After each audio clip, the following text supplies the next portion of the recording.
Hey everybody, how's it going? I just had an interesting game of chess that I figured would be a really good thing to share here on the vlog.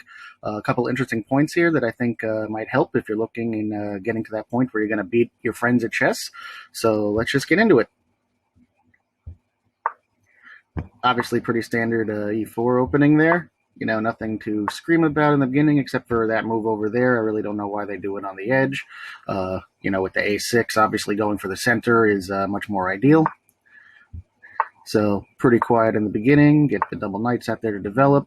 I push my pawn up there rather than take the bait because it's much more of a problem for them when I'm attacking these squares here. Not to mention that I was considering possibly moving the knight up here.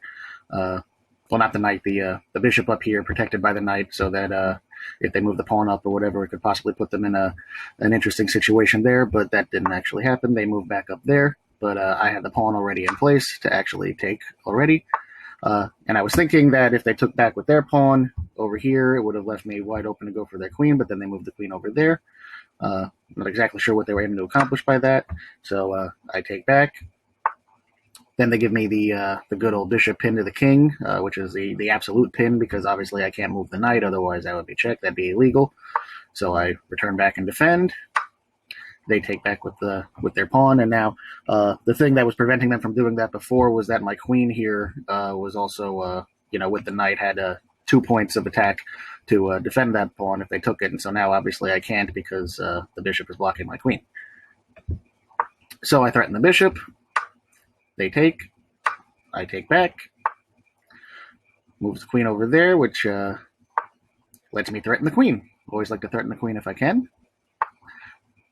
They move back, which leaves me an opening to take that pawn, and then they have the opening to take the c2 pawn over here, which of course prevents my queenside castle. But if you look at it closely, there's not too much damage that the queen actually can do over there, other than going for that pawn. So I make the nice little pawn and bishop pincer move, which if you ever make to the end game is always just giant pain in the tush. So they threaten my queen.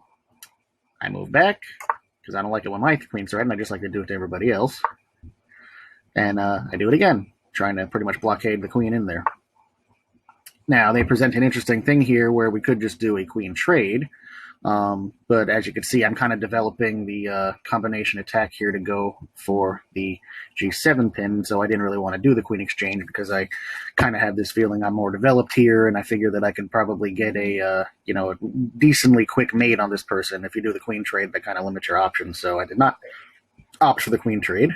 Instead, I took the knight, and then they took back. So then I pressed forward there, obviously, to try to focus the attack on the g7. So they took the pawn and checked me, which obviously I couldn't castle now, but I'm still not too concerned about that considering, the options that I have here. So then they prevent that, and I come back to threaten the queen because I like doing that. I wasn't exactly sure why they moved to that situation because there's literally nothing that they can do over there. They can't go for this pawn because the bishop pins are there. They can't get that pawn, and there's no pieces over there for them to threaten. So I guess they were just thinking escape at that point. So I put some pressure on the king's rook up there. Then they put some pressure on my queen again. But that just lets me doubly pressure the king's rook over there and also makes it so that I have another mate possibility. Puts me in check, not really for any other purpose other than, I guess, to delay. So I move back. Then they come there to try to, block the inevitable attack that could come there. So press forward a bit, I do the check. They move back, which allows me to get up on material by taking that the rook that they had there. Then they take. Just in case of a backdrop situation there, I move the pawn up because you never want to really be in that situation, and that's actually a little bit of what I'm preparing to do to them. So threaten my queen again, which I just don't like, and I don't really get why they did it because it left their knights totally vulnerable there, because when the pawn was there, I couldn't really take the knight. So this kind of sealed the deal for them in this game, because now I'm threatening two things here. I'm threatening their rook over here, which I could take, and then I'm threatening bringing up my rook to the final rank there and just basically ruining their day. And so they opt to move their rook for whatever reason, which pretty much brings this whole situation to a close, where now I have their queen pinned against their king, an absolute pin. They can't actually take it away. And this is actually where the game ended on time, because they were trying to figure out a way to do something about it, and they just couldn't. So at this point, the only thing they could have done was to actually move their pawn here up a rank to prevent a mate, because if they had taken with the queen, you taken the rook with the queen, I would have taken back with my queen, and that would have been a backdrop mate. So they would have had to have done that.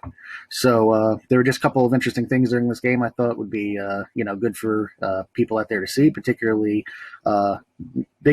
biggest thing ever is do not let your queen get pinned in front of your king. And pushing up pawns rather than taking sometimes can be really good. But yeah, had a lot of fun with this game. I hope you enjoyed it, and we'll see you next time. Take care.